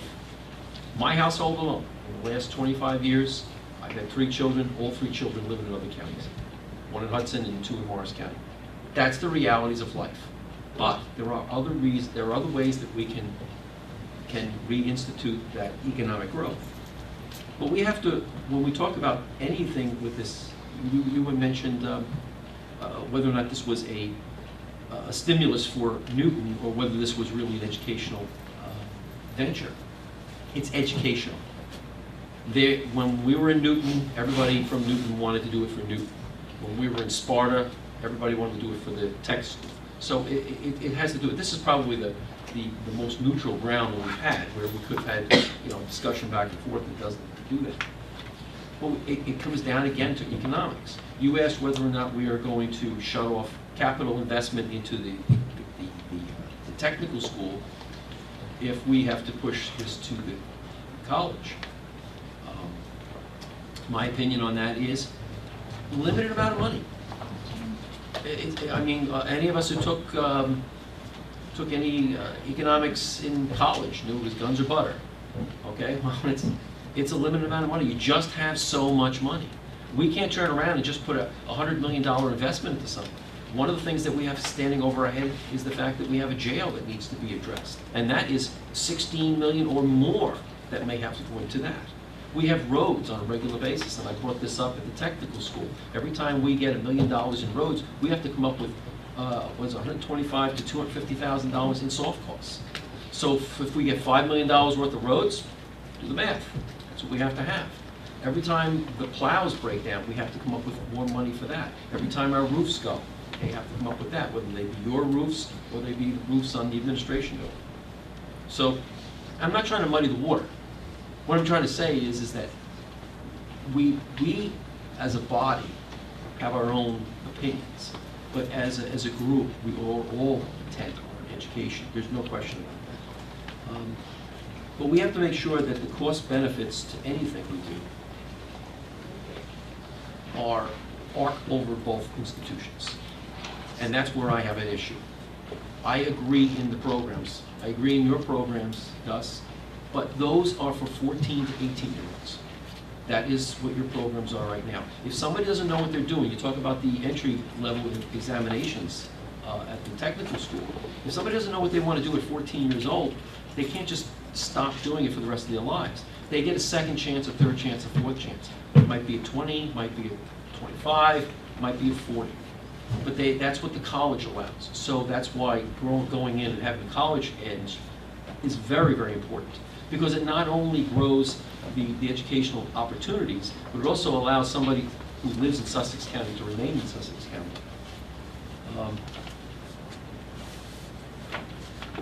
I went over the capital. I want to address solar for a second. This is just my pet peeve. You're absolutely right. That is the most horrible. Who said the thing about solar? Raise your hand. Horrible. Horrible with capital H and everything else around it, okay? And we had no way that we could stop that. And I don't know, you were there, I don't know if you were there with the screaming and yelling and blood-curdling yells that I was putting out about that. But I had no control over it. I was even director during that particular time when we were trying to rebuild everything. And we couldn't do it because it's not our program. Somebody decided to take our money, invest in somebody else's bonds, and we're stuck with it. And I apologize as somebody from this august body to have had anything to do with it. It was horrible. But I also apologize to Sparta and a number of others because it's a disgrace. And I've even asked, I talked to you about what we could do about putting a curtain, some sort of a natural curtain around it. I have no idea whether it brings you any money. I have no idea. That was my rant, I'm sorry. But I would go back to just one thing before I give up my spot here. And that is, I think that a combined plan makes a lot of sense. I agree in the program that the college is doing. I don't agree in the land deal. That's my problem. I have an absolute problem with the land deal.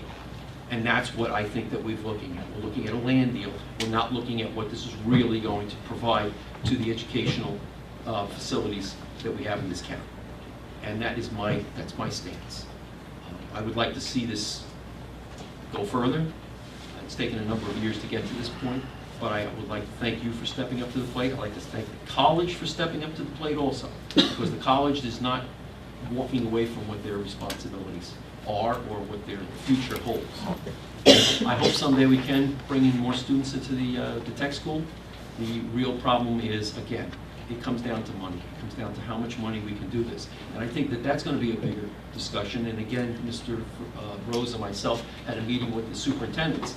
What we realized at that point in time is that discussion is a bigger discussion, because you have a lot of competition that's going on from those other schools. And every time you bring in a student, they feel like you're nicking one of their own.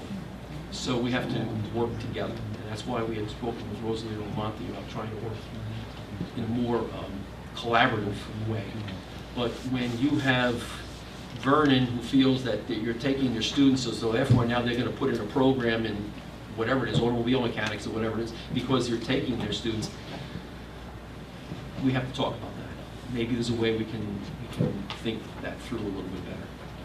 I just have one thing outside of this. I had other things I was very privileged to speak before a group of developmentally disabled people that are at the college. It's called LACE. It's a Learning at the College experience. It's really a remarkable program where a number of adults from 18 on up are given the opportunity to learn life skills at the college. It's a fully funding of themselves program. It's not funded by us at all, and the college provides them a lot of space.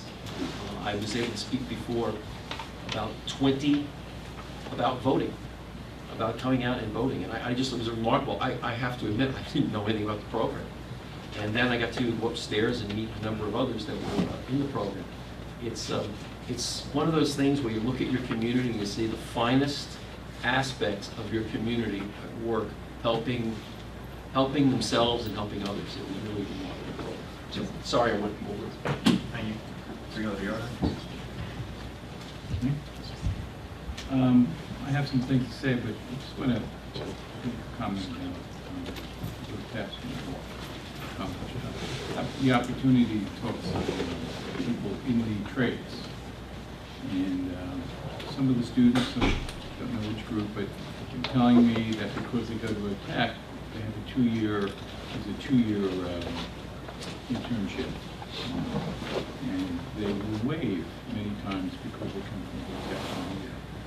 And I thought that was interesting. And I'd like to just make a comment. We're going into vocational training, college, and we want to merge the two. We don't have anybody on the boards that are any welders or electricians or on those boards.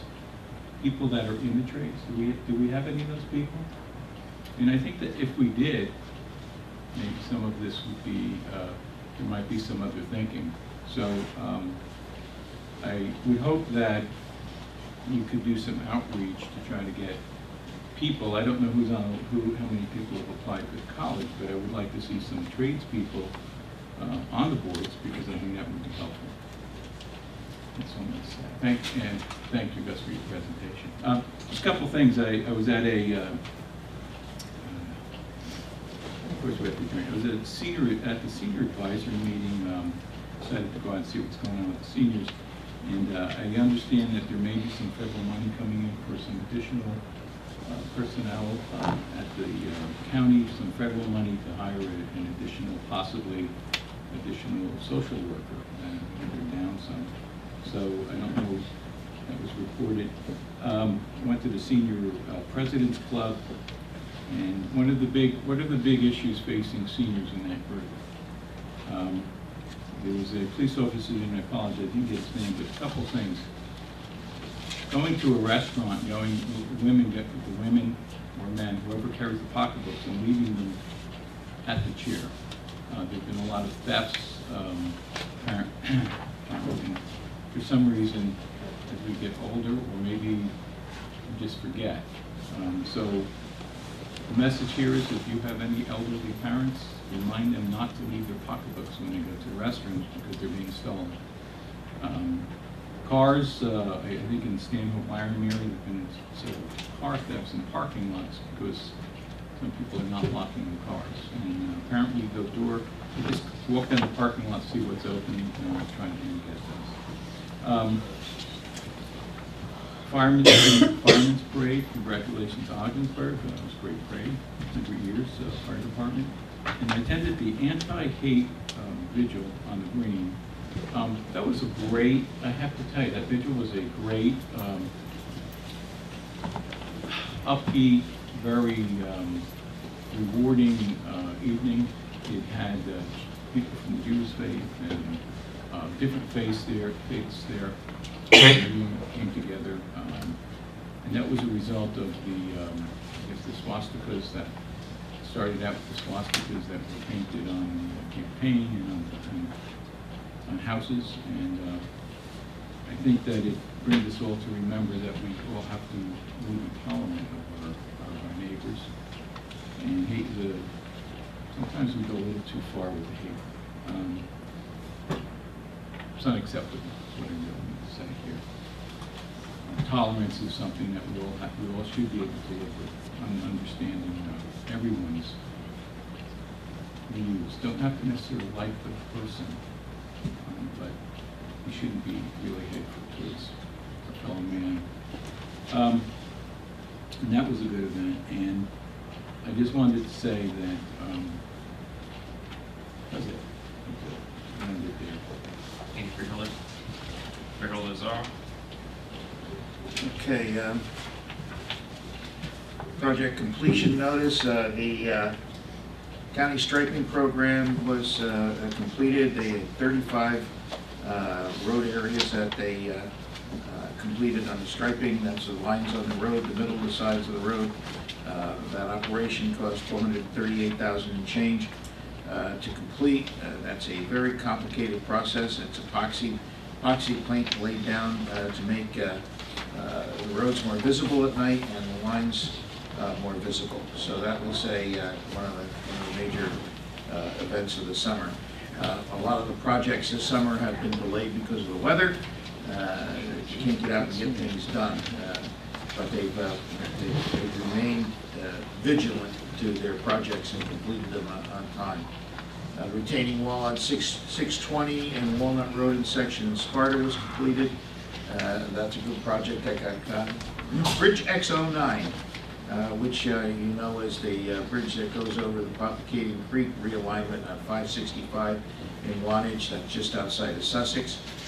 The abutment steel plates and sheeting are installed.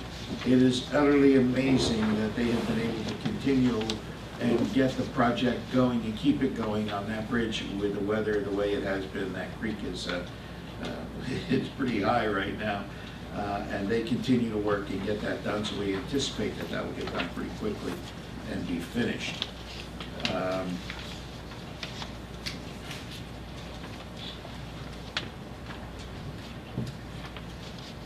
New Jersey Association of Counties, all 19 colleges in New Jersey, the county colleges, applied for the tuition-free program.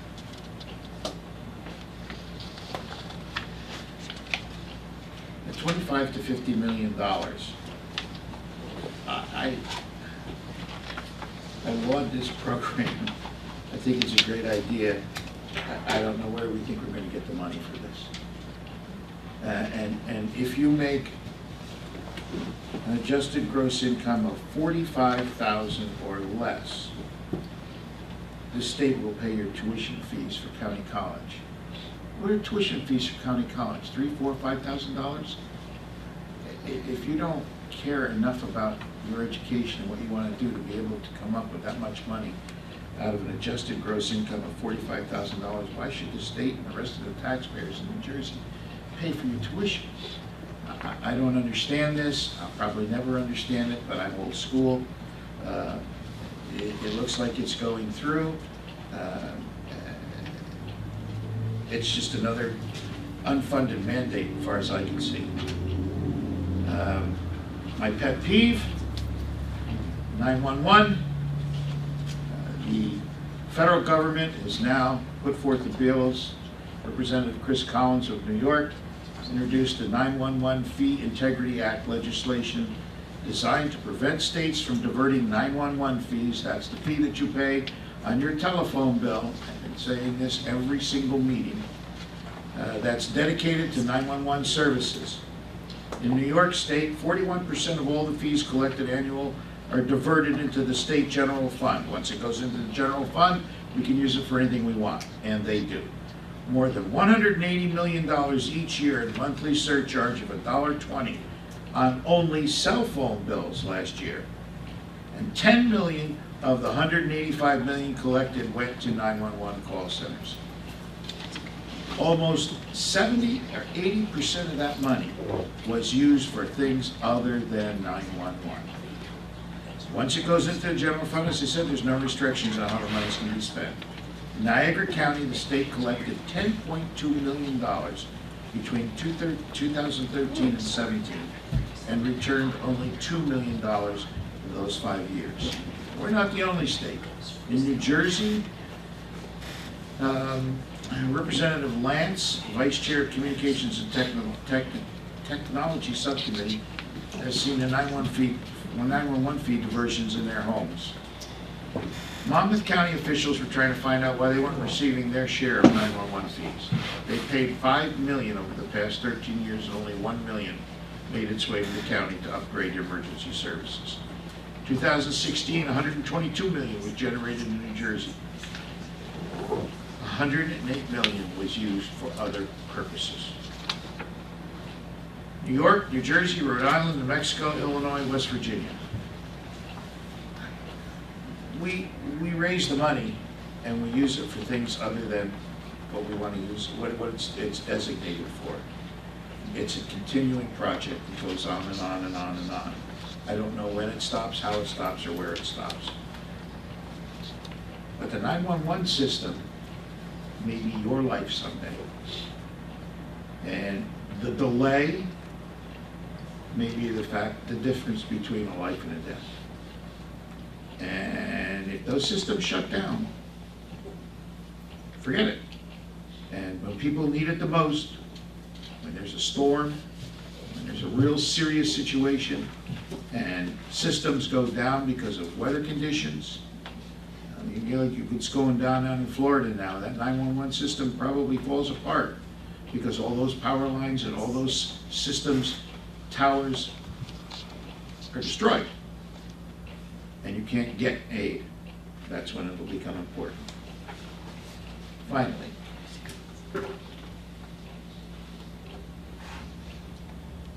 I remember when I came up here years ago, that VOTEC was called Slow Tech. Was its nickname. I remember when that young man over there used to play in my backyard with my children. He now teaches at that institution. I've always had an affinity for Sussex County Technical School. I don't know why, I just got involved in it one day a long time ago.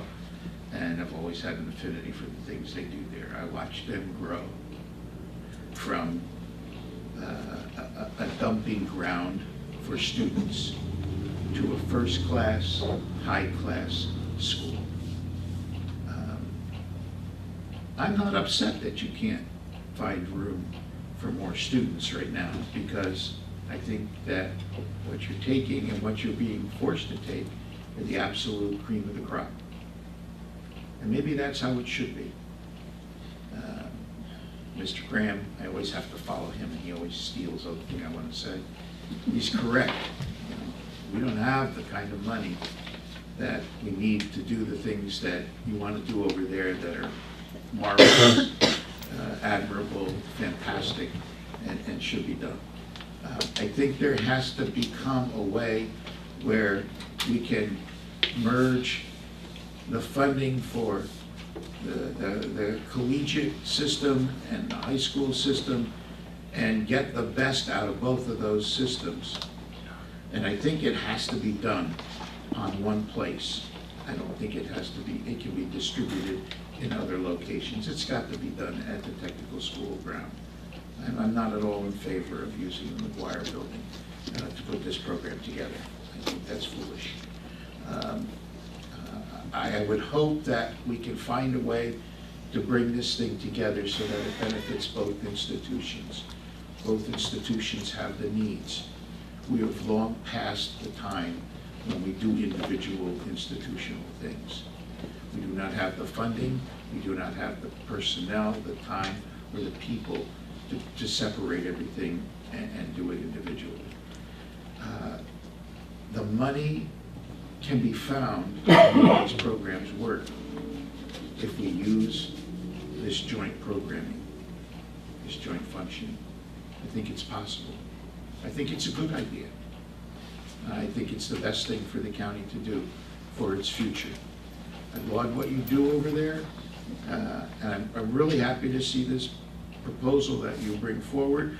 I know it's a growing proposal. It's a thing that's in operation, and I hope it continues to go that way, because I think that we're going to make this happen, and we're going to bring this together and make it happen together. And from that, these two schools will grow to be better schools and beacon schools for the rest of the state to look at and envy.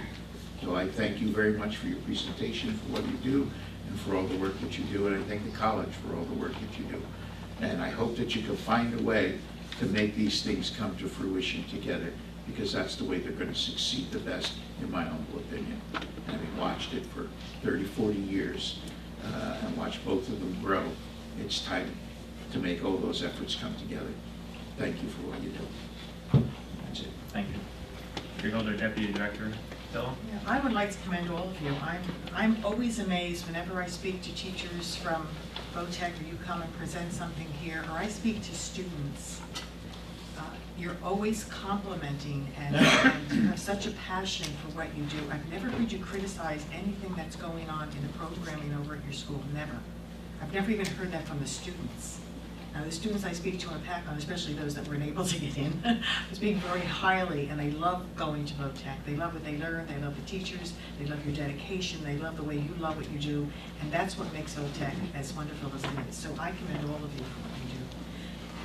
It's really unfortunate that this conversation didn't happen prior to the college looking for properties and then deciding on McGuire, because I see the pros and cons to both of them. I like the McGuire property, I like the program, but this has a lot of pros as well. But interesting enough, just the past week, there was an environmental meeting that the college had with their engineer and their environmental science, I guess, specialists that they had. There was remediation issues over at McGuire, and of course, the owner of McGuire will take care of that financially, but right now, Jason, I guess I'm correct in saying this, is that everything is on hold as far as purchasing. That's what we were told at that meeting.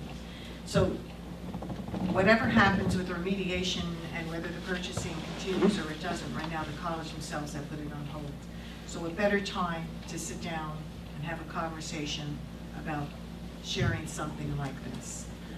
I would like to also comment on Jason, because I've had conversations with him, and he too has a passion for what he does on his level, and it's amazing to hear the things that they're trying to expand into on the college level, and the things that you want to expand to. To me, it's just exciting.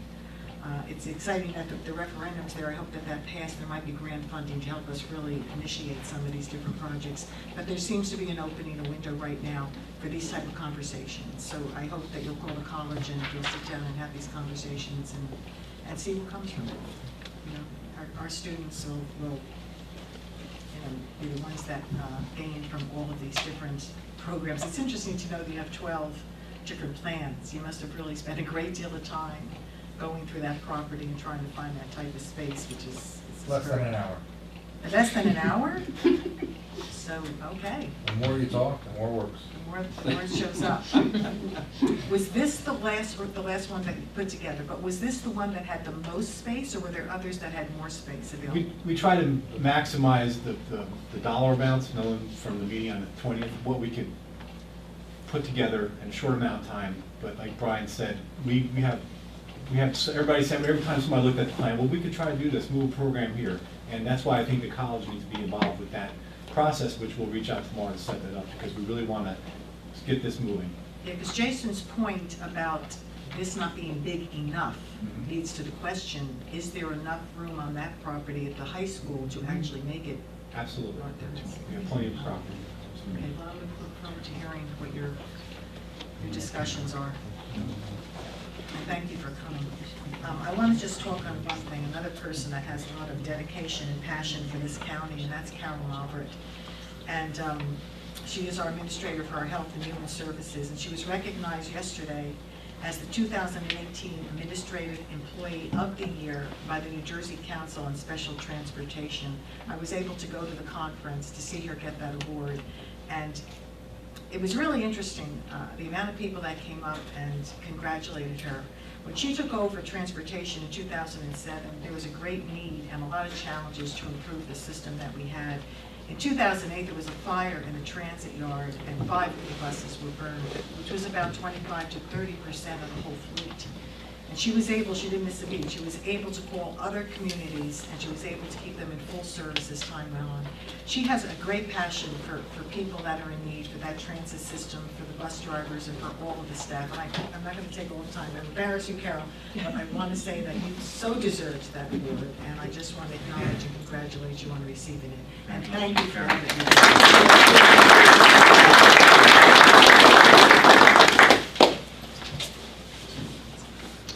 Thank you. Freeholders, please review the consent agenda. The Board of Chosen Freeholders of the County of Sussex has reviewed the consent agenda consisting of various proposed resolutions and determined that adoption of said resolutions is in and will further the public interest. If any freeholder would like to move items to be considered separately, please do so now. If not, no items would like to be removed. Please make a motion to approve the consent agenda. Make a motion. Motion by Graham. Second by Lazar. Discussion. Yes, Mr. Director. Resolution A provides for the submission of the county's area plan grant application for the comprehensive and coordinated delivery system for nutritional services that are provided to the county's senior citizen population. Resolution B provides for the insertion of an item of revenue into the county's budget in the amount of $4,697 for TANF activities and $7,288 for general assistance and food stamp activities. Resolution C provides for a professional service agreement with Dolan & Dolan to serve as legal counsel to the county's agricultural development board. Resolution D provides for a professional service agreement with Randy Clark and Ryan to provide legal services associated with the solid waste enforcement throughout the county in cooperation with the utility authority.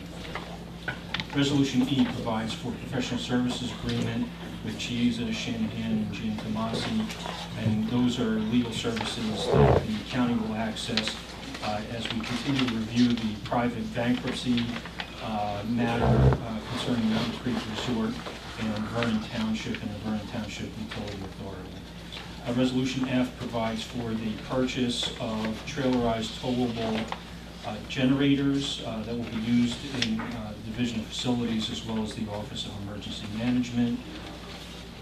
And Resolution G provides for the authorization for the transfer of portions of the former Sussex Railroad, Delaware, Lackawanna, and Western Railroad right-of-ways owned by the county, and transferring that to the Municipal Utilities Authority that will allow for them to continue the development of the leachate force main project, which interestingly enough will allow for the connection of the technical school's sewer wastewater system into that line.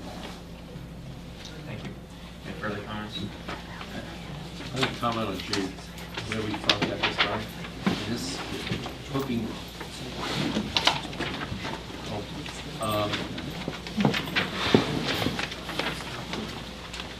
I get confused very easily, and Sylvia hit the button. We had talked about this, about hooking up the technical school years ago. Yeah. And primarily what this does is it allows us to not have to continue maintaining a smaller plant at the school's facility, and ultimately will be a savings over the course of decades. Any further comments?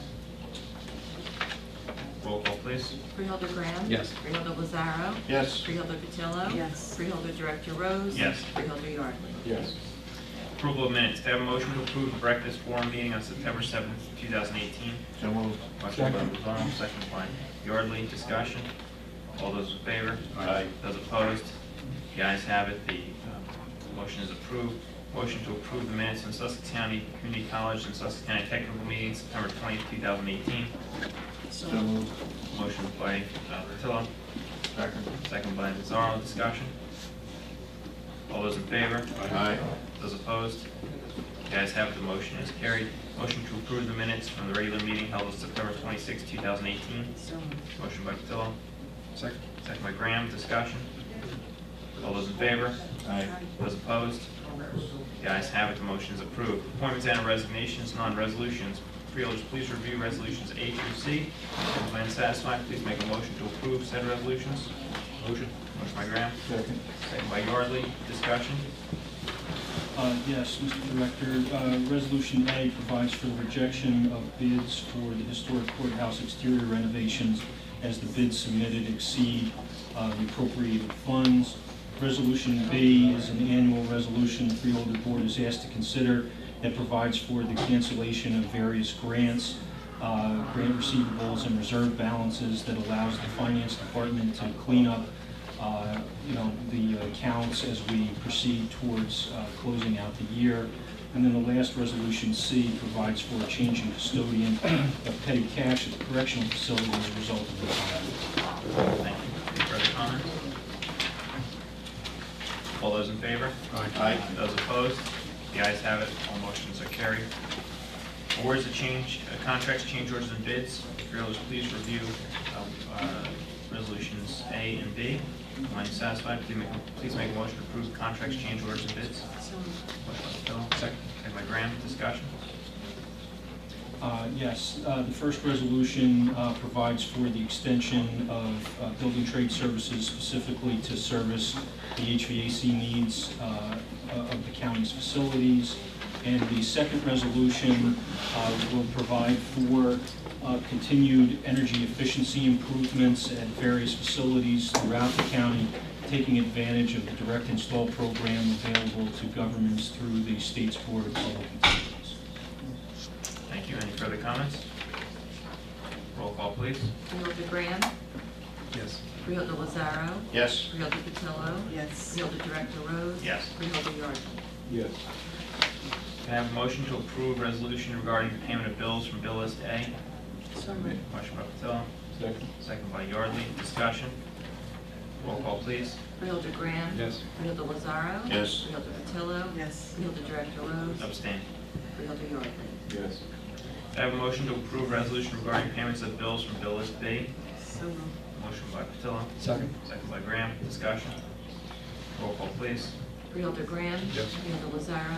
Yes. Freeholder Patillo. Yes. Freeholder Director Rose. Yes. Freeholder Yardley. Yes. No personnel items. Administrator report.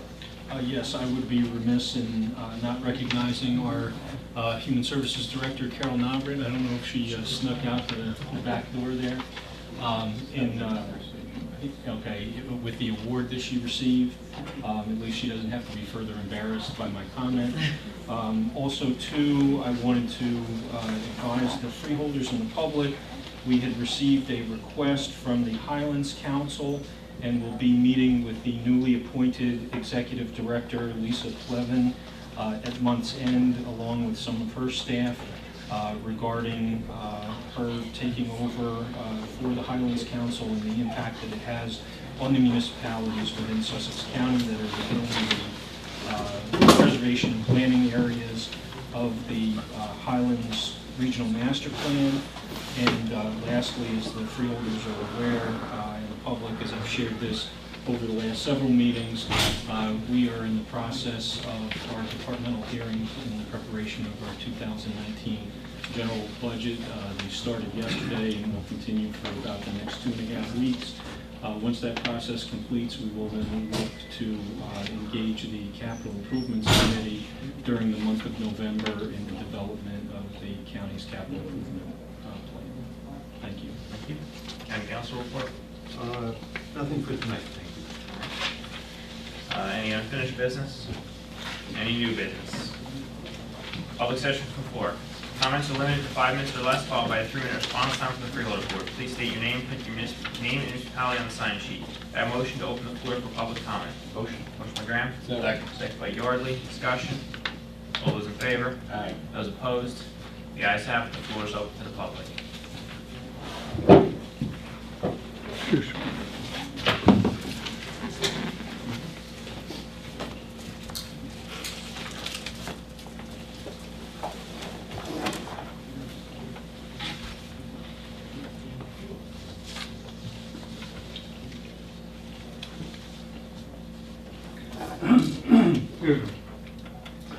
My name is Ed Sabo. I live here in Stillwater. I appeared before your board a couple of months ago. My request was for you to consider a resolution regarding the governor's decision to go ahead and approve marijuana, recreational, medical, whatever, and tried to provide a package of information to each of you to consider and so on. I know that ultimately you did pass a resolution, and I'm here to thank you for doing that. I'm not asking for any money, I'm not asking for any favors, I'm just saying I appreciate the fact that you folks have listened and have done something about it. And it looks like it might be going further around the county. And there are now 4 counties that have agreed to go against the governor on that particular issue. I also am happy to see you here in Stillwater. I have been secretary of the Stillwater taxpayers for almost 30 years, I guess, and I think each one of you, except for Sylvia Patillo, has been one of our guest speakers here for many, many, many years. So it was really great to see you. The newest person that sits on the dais up there for the Freeholders is Kevin Kelly. And I want you to know, Kevin, that 6 years ago, you were our guest speaker here, and I just happened to have it. Look at the size of the print on it. There you are for your memoirs. Mr. Mulgrew was also a guest speaker here, as were other people in the audience. So I just wanted to say thank you for the work you do and the fact that you do listen, and we appreciate it. Thank you. Excuse me, I have a question. How long did you do the Taxpayers Association? How long, what? How long were you involved with the Taxpayers? 28 years. Writing the newsletter on a monthly basis, basically. Well, Ed and I have a history, and I really respect your opinion. I want to let you know over those years. Tonight we've talked about a possible committee being set up, and I don't know what the freeholder director or what that is going to happen there, but is that something you would be interested in? Right now, I'm interested in going hunting. It only stops raining. Herb, I've done my homework and I've put in a lot of time. But an opinion, always. Thank you. And thank you for your help too with Mr. Modler. Sir? Yes. Anyone else from the public? Seeing no one from the public, I have a motion to close. So moved. Second. Motion by Lozano, second by Graham. Discussion. All those in favor? Aye. Those opposed? The ayes have it. The floor is closed to the public. Mr. Kelly, still need executive session? No, thank you. 23. So what we're going to do here is, if I don't hear a motion second on this, then it will be passed over. I could have a motion to adopt the executive session resolution and enter into executive session. Hearing no one, could I have a motion to adjourn from executive session and return to regular business. Motion to adjourn. It's not second. Well, No, there's no motion. Oh, okay, let me just read that again, because it may have been unclear to people. Could I have a motion to adjourn from executive session and return to regular business. Oh, motion to adjourn from executive session. No? No. Let's move that one up. There is no Perhaps executive the session to regular adjourn board have from. not heard. Since we're not in executive session, motion to adjourn from executive session, return to regular business. Hearing no motion or second, we'll go on to adjourning. Have a motion to adjourn the meeting. I'll make the motion. Motion by Yardley, second by Navarro. Discussion. All those in favor? Those opposed? The ayes have it. The meeting is adjourned.